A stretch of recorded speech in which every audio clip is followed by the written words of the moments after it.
I started painting at 40 and honestly I thought I'd missed the boat. But you know what surprised me the most? Lots of the things that I focused on in the beginning didn't actually help me improve. If you're starting later in life, these are the things that actually made a difference. Firstly, I thought that you needed everything, all the expensive supplies, all the colors, the brushes, the palette knives. I couldn't have been more wrong. Now, I'm not saying go out and buy the cheapest art supplies because that can be truly frustrating as they will not do what you want them to do. But you also don't need to be buying crazy expensive supplies and you do not need all the colors. When I switched to a really simple mid-range collection of just 10 colors, I was absolutely amazed at how much I improved. And why did switching to a few colors help? Because suddenly I had to learn. I had to learn more about color mixing. I had to learn how to get the tones and hues and the palettes to work better.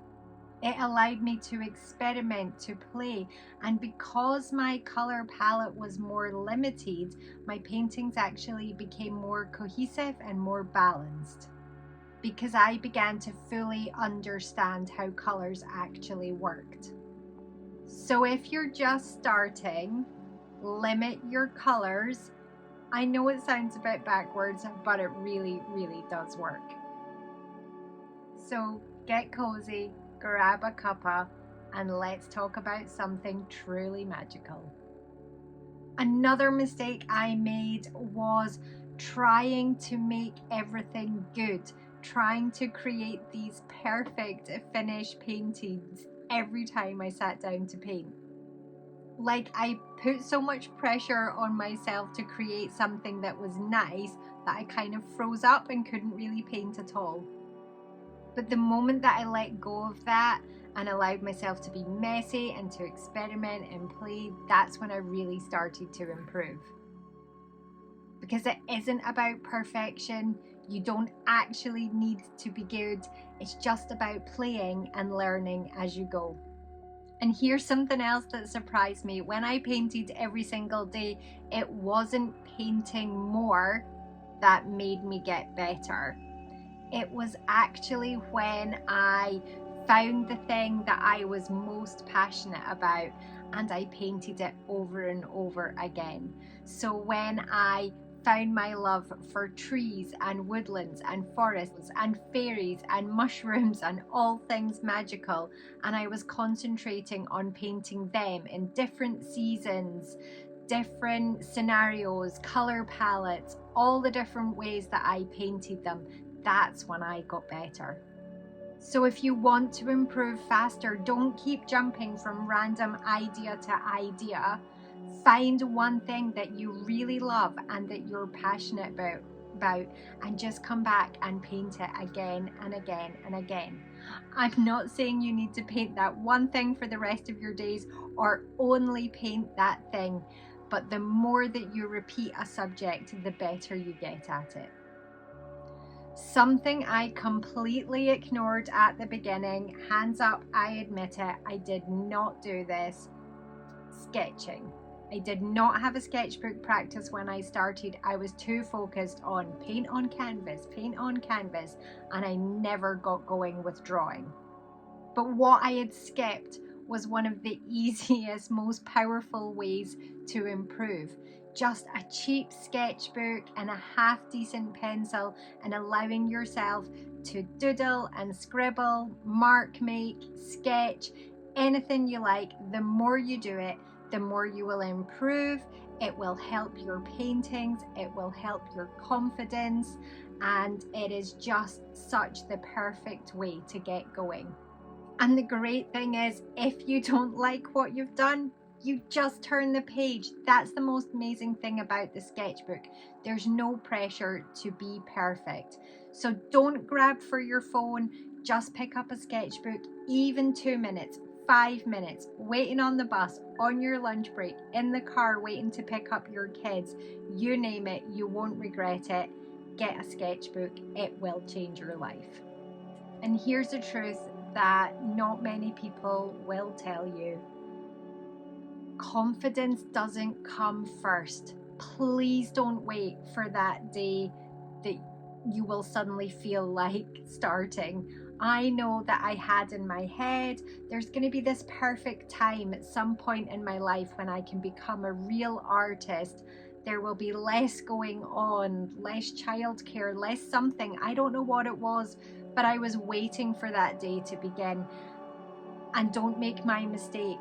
Do not wait. That perfect day never comes. And when I did finally just begin, I was lucky enough to sell a few of my very early paintings, which gave me so much confidence.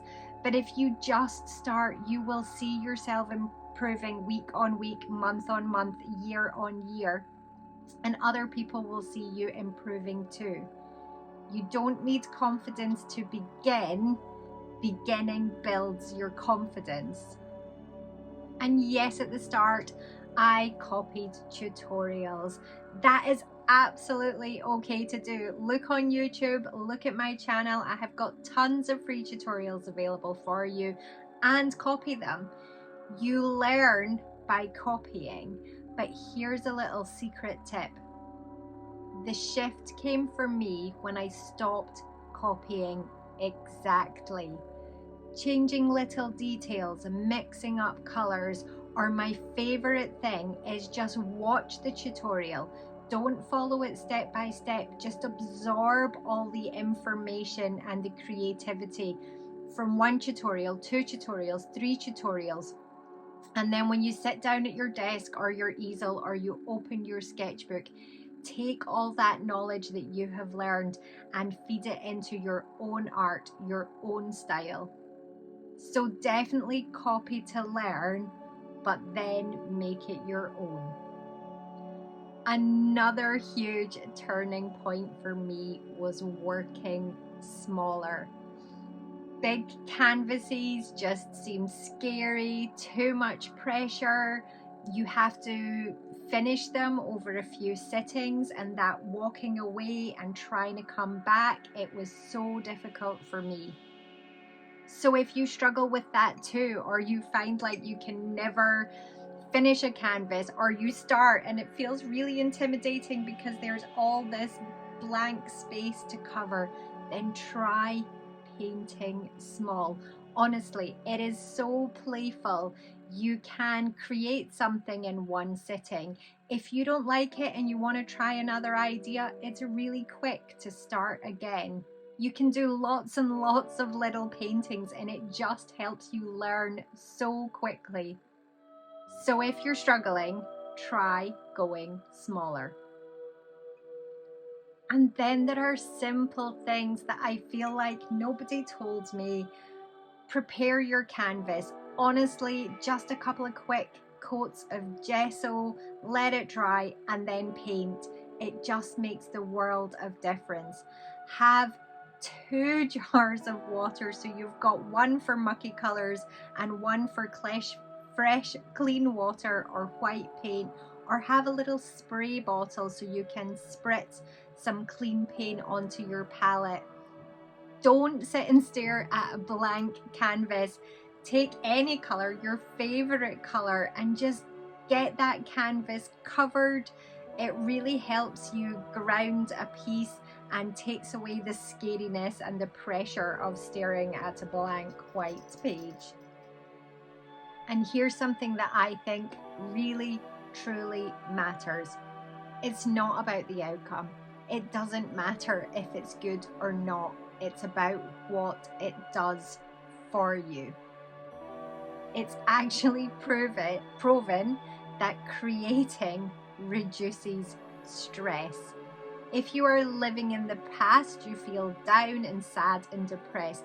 If you are living in the future, you are worried and you are anxious. But it is proven that things that root you in the present moment, in the now, actually make you feel calm and safe and secure. And for some reason, I don't know all the medical jargon, but drawing, creating, scribbling, painting, colouring, knitting, anything that is creative makes you pay so much attention to what you are doing that it roots you in the moment. And not only that, it is developing your hand-eye coordination, which is something that a lot of people don't think about or focus on in life. Later in life, something that we do as a child, but it's not something that we think about doing later. So it is developing that hand-eye coordination.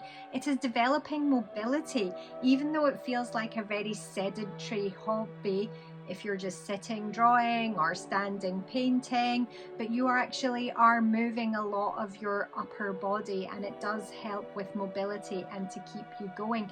But on top of that, every time you draw, paint, create, clay, pottery, knitting, pastels, anything, even just colouring, you are actually problem solving.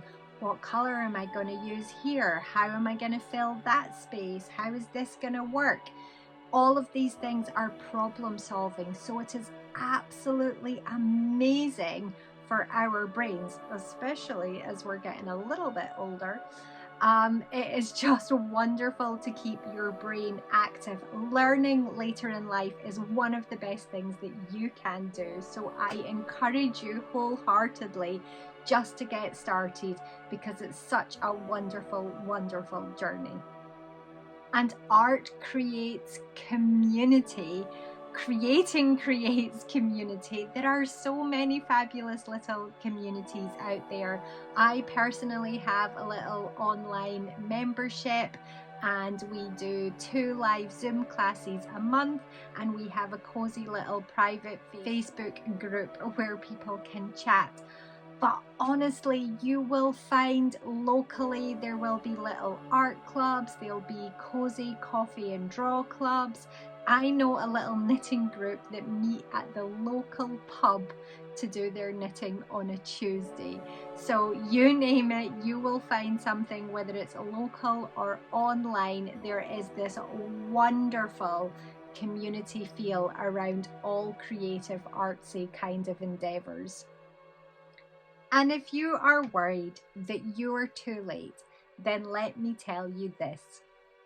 It is said that most artists don't find success until they are well in their 60s. I believe the average age for an artist becoming famous or reaching some kind of pinnacle of success is age 65.